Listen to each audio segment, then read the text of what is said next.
Hello, welcome to Mr. Paul's Pantry. I'm Mr. Paul and it's nice to see you here again.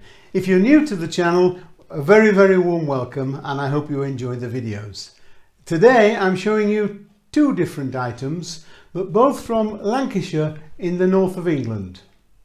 The two items are going to be a Chorley Cake from Chorley, the town of Chorley, and an Eccles Cake from the town of Eccles. Slight differences, but a lot of rivalry between the two towns. So let's do it.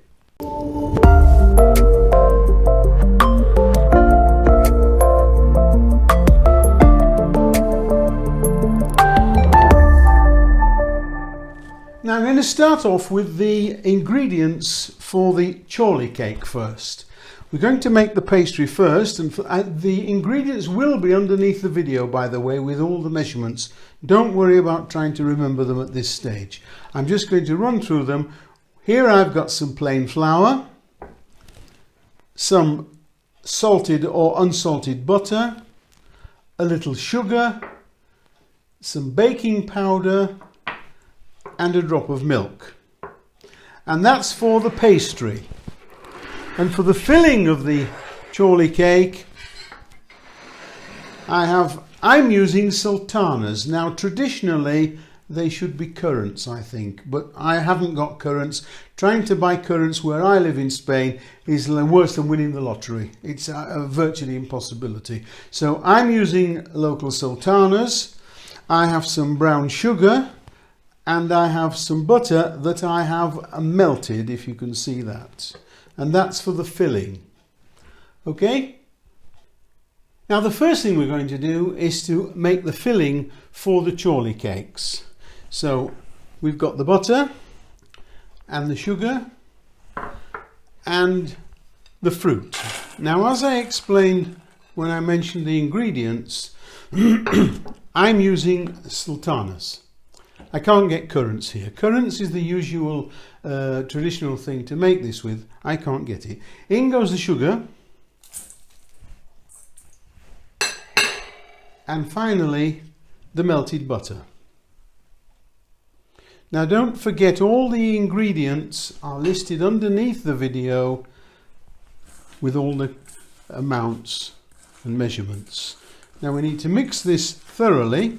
We do this first before we start the pastry because this has to set. We can't be putting this in while the butter in it is liquid like that. Okay, we have to mix this thoroughly and let that set up.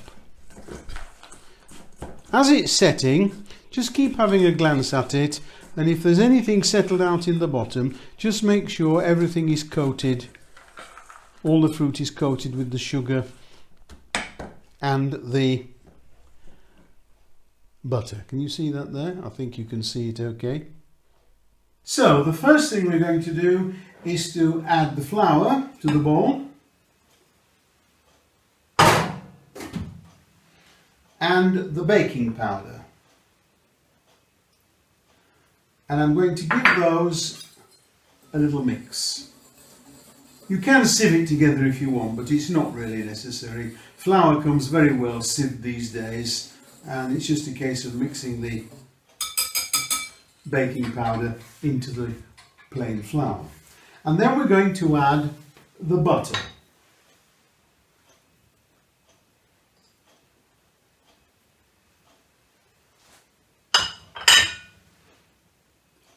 Now, as I said in the earlier, the butter can be salted or unsalted. It doesn't make any difference. You can do this with your mixer, you can do this with your food processor. I'm today going to do it with my hand. Sometimes my arthritis is too bad I can't, but I get a lot of people saying, I don't have a mixer, can I do it by hand? If you're not used to making pastry, it's a very simple operation.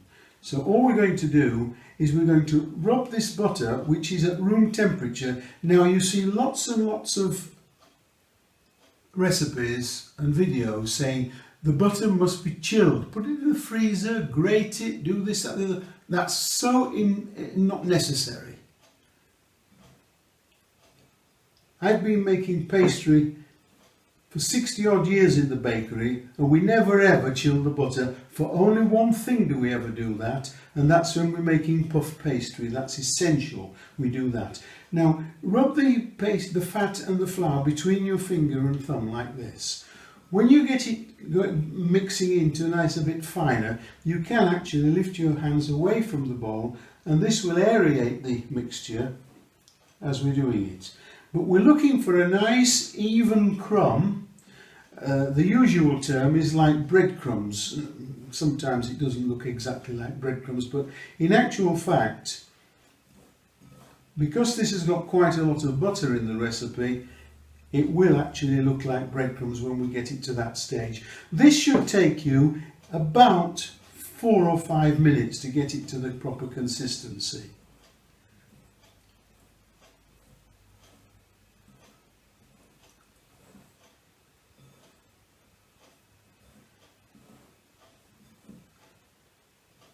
So there we are, we've got it to the proper consistency now. Can you see that?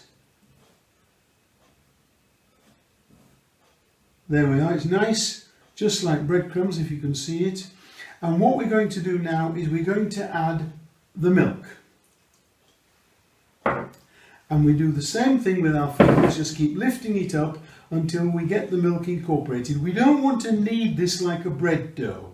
We just want to keep mixing until it's incorporated and the whole thing starts coming together.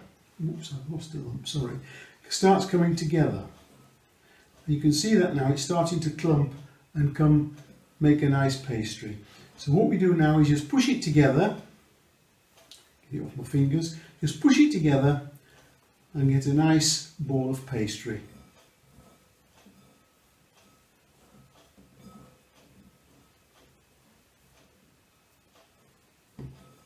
Once you've got it like this, then you need to wrap it in cling film. I'll show you. Wrap it in cling film. Once you've got a nice ball of pastry, like this, it's coming together very nicely. There's just a little bit in the bottom of the bowl now, so we'll pick that up. And then we're going to put this into a ball, flatten it slightly,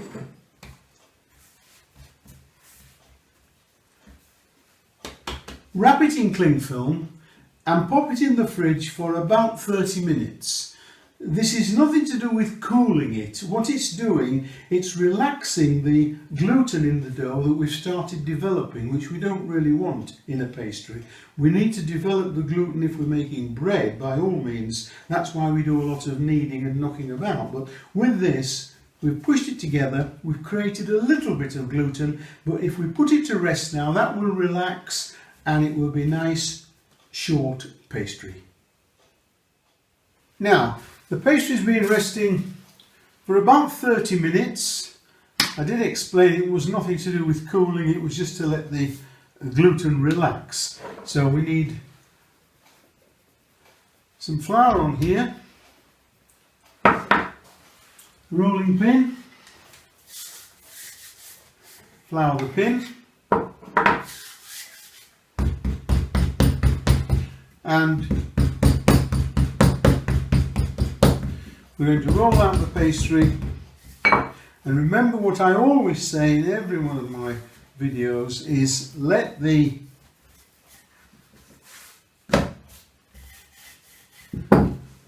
rolling pin do the work. Don't try and rush this part of the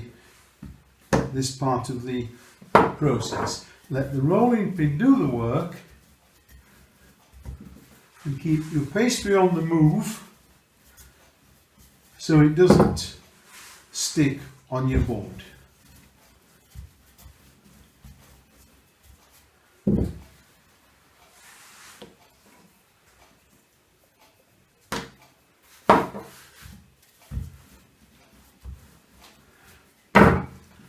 And you need it to be about probably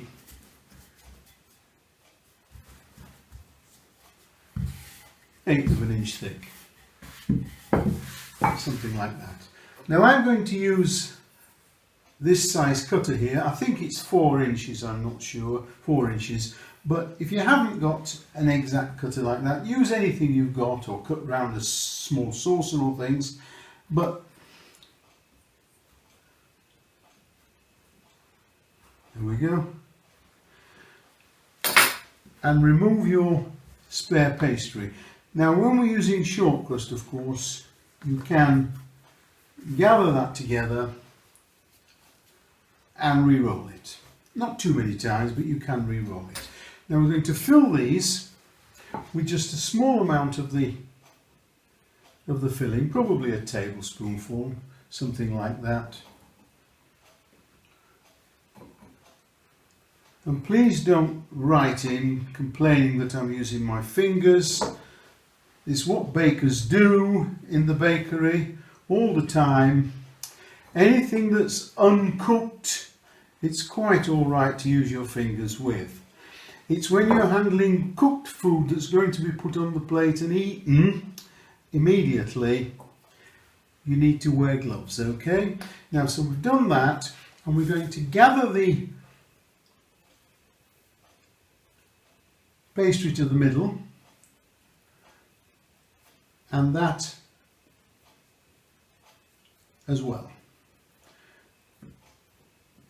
So just gather them to the middle and make them into a little round. Just gather them to the middle. I put a little too much filling in that one, sorry about that. Gather that to the middle and then push the ends up to meet it all.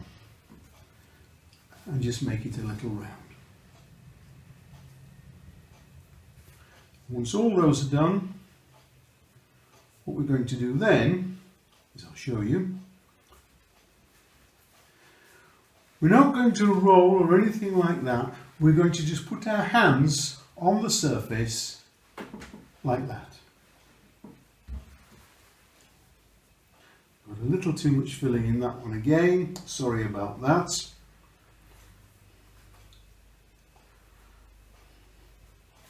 Of course, when you're making these every day in the bakery, you get used to doing it with your eyes closed almost. But of course, when I haven't made them for a while, as I don't make sweet stuff for myself anyway,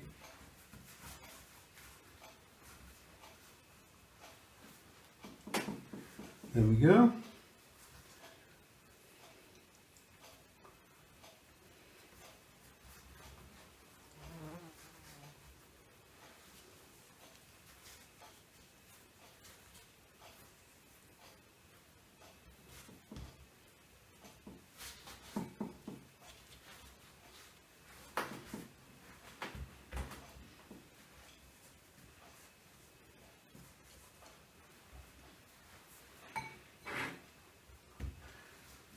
Now if you want, you can just give them a little roll on top just to flatten them off a little bit. What you should be seeing is you should just be seeing the fruit through the pastry. I'm sure you can see that like that. That's what we're looking for. Now some people in some bakeries and some home bakers, they paint these with water and sprinkle sugar on or egg white and I don't do anything like that. I think these should just be cooked as they are because they're best eaten when they're cooked with a little butter or a bit of cheese actually. Okay, so I'm going to put these on a baking tray, put them in the oven, and they're going to be baked at about 180 degrees centigrade. That's in a non-fan oven. 160 in a fan oven, and they're going to take about 15 minutes, probably not quite that. I'll see you shortly. Well, here we are now out of the oven. You can see they're just starting to turn a little brown, and that's just how I like them. I'm going to leave them for a few minutes now to cool because they're very soft at the moment straight out of the oven, and then I'll transfer them to the cooling rack. So there we are, the Chorley cakes are nice and cool now, and as I explained, these are much better eaten with a little bit of butter. Just take a little bit of butter, and whichever you wish, you can have one or the other or both, a lovely bit of crumbly cheese, usually a Lancashire cheese, which is very, very nice indeed. So here we go. Just give them a little taste. Just a little butter on top, and I'll give that a taste. It is absolutely delicious. Absolutely delicious. Now next we're going to make the Eccles cakes. They're very similar to this. The only difference is the filling is slightly different, but we will be using puff pastry instead of the short crust pastry. So now we're going to come to the Eccles cakes. Very, very similar. You can use the same filling or you can add some different filling. Sometimes people add mixed fruit for this with a little nutmeg or things like that. I'm going to use just the same filling. I'm using sultanas, butter and a little sugar. There we are. That's all I'm using today. Now you'll notice here that I've got the puff pastry. I'm using purchased puff pastry today because for this little bit it's not worth making it. I'm using purchased puff pastry and I've cut it into squares of about 5 inches square. I'm going to get into trouble now for using inches. I can't get myself out of it. Sorry, I've used it for so many years. 5 inches square, and people always ask me when I'm telling people about this, or even when we had people working in the shop, they used to say to me, why do we cut the puff pastry in squares and we use a cutter for the Chorley cakes? Well, there's a simple explanation and there's a very important reason I'll tell you. First of all, when you're making Chorley cakes, we're using short crust pastry, which means you can roll it out, you can cut your shapes out, gather the little bits that are left, screw them up in a ball, roll them out and recut some more out. With puff pastry, you can't do that. Puff pastry is a lot of layers of pastry, butter, pastry, butter, pastry, butter. And when you cut that out, you cannot roll these little bits that are trimmed off the edges up again because they're no longer laid out in layers. They're all scrunkled up. So you can't re-roll that and reuse it.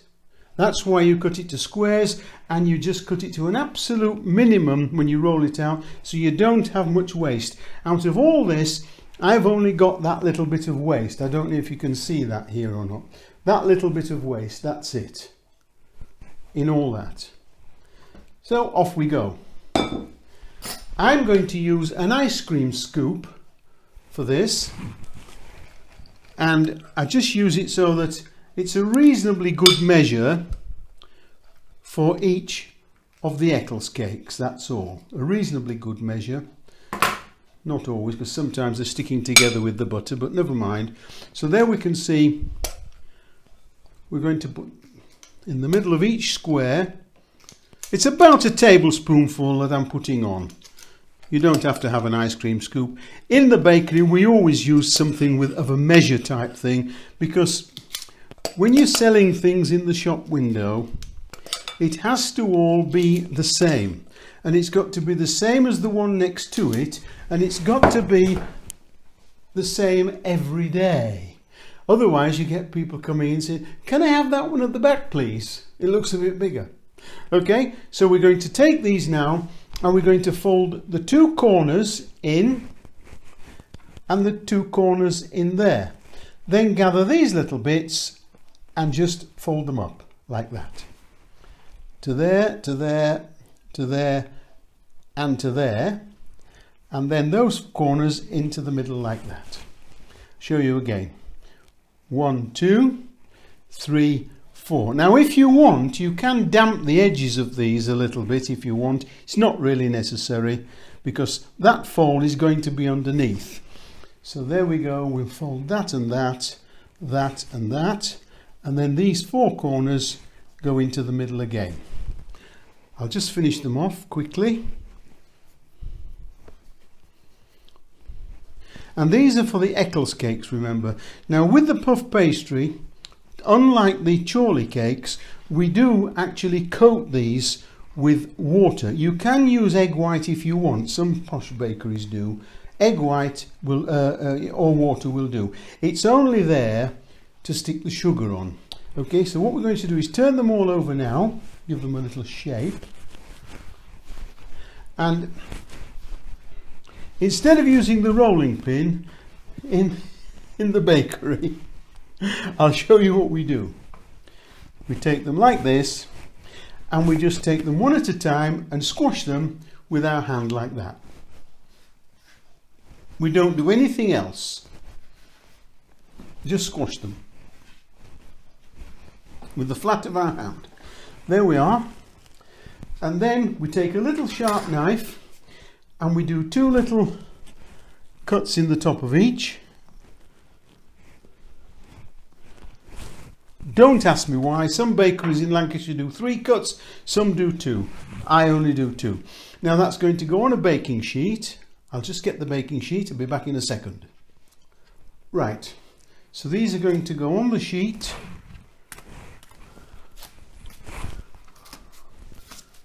Like so. I'm going to just brush some water on top of each one, not a lot.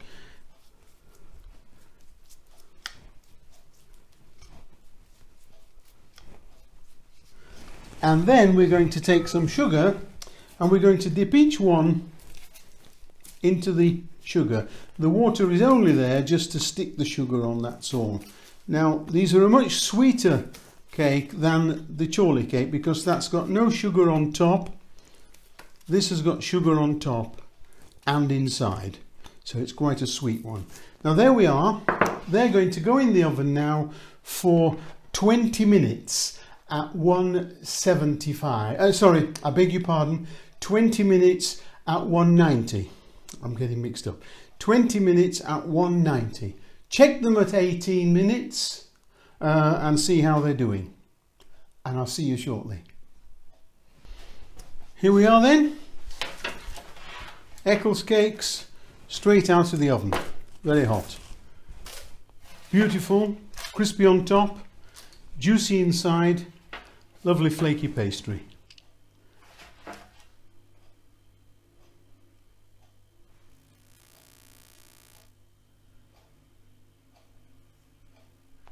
So here we are with the Eccles cakes now and the Chorley cakes. And Eccles cakes, as you all know, just eaten with a cup of tea. But the Chorley cake, it's less sweet than the Eccles cake. And traditionally, it's eaten with a little butter and or a piece of nice crumbly Lancashire cheese. I'm just going to try this. Absolutely delicious. It's so short is the pastry, it's almost like shortbread, and it's got the nice sweet, I've got sultanas inside. Normally they would be currants, and I used a mixture of sultanas. I used ordinary sultanas and golden sultanas because I was short of the weight, that's all. But and I mixed them with sugar and a little butter, and there they are. Absolutely delicious. Now if you've enjoyed this video, go underneath, give it a thumbs up for me please, it does help a lot. If you've any comments, leave them underneath as well, and we'll try and answer as many as possible. And also, if you haven't subscribed yet, press subscribe, and when you do, you'll see a little bell at the side. If you click on that, you will be informed every time I put up a new video. So this is Mr. Paul saying bye for now, and I'll see you next time.